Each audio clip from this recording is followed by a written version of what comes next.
After this, Jesus revealed himself again to the disciples by the Sea of Tiberias, and he revealed himself in this way. Simon Peter, Thomas called the twin, Nathanael of Cana in Galilee, the sons of Zebedee, and two others of his disciples were together. Simon Peter said to him, "I am going fishing." They said to him, "We will go with you." They went out and got into the boat, but that night they caught nothing. Just as day was breaking, Jesus stood on the shore. Yet the disciples did not know that it was Jesus. Jesus said to them, "Children, do you have any fish?" They answered him, "No." He said to them, "Cast the net on the right side of the boat, and you will find some." So they cast it, and now they were not able to haul it in because of the quantity of fish. That disciple whom Jesus loved, therefore, said to Peter, "It is the Lord." When Simon Peter heard that it was the Lord, he put on his outer garment, for he was stripped for work, and threw himself into the sea. The other disciples came into the boat dragging the net full of fish, for they were not far from the land, but about 100 yards off. When they got out on land, they saw a charcoal fire in place, with fish laid out on it, and bread. Jesus said to them, "Bring some of the fish that you have just caught." So Simon Peter went aboard and hauled the net ashore, full of large fish, 153 of them.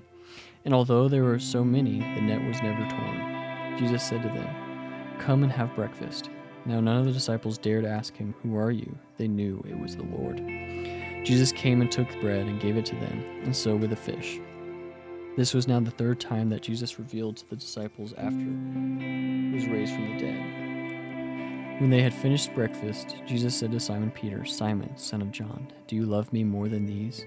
He said to him, "Yes, Lord, you know that I love you." He said to him, "Feed my lambs." He said to him a second time, "Simon, son of John, do you love me?" He said to him, "Yes, Lord, you know that I love you." He said to him, "Tend to my sheep." He said to him the third time, "Simon, son of John, do you love me?" Peter was grieved because he said to him the third time, "Do you love me?" And he said to him, "Lord, you know everything, you know that I love you."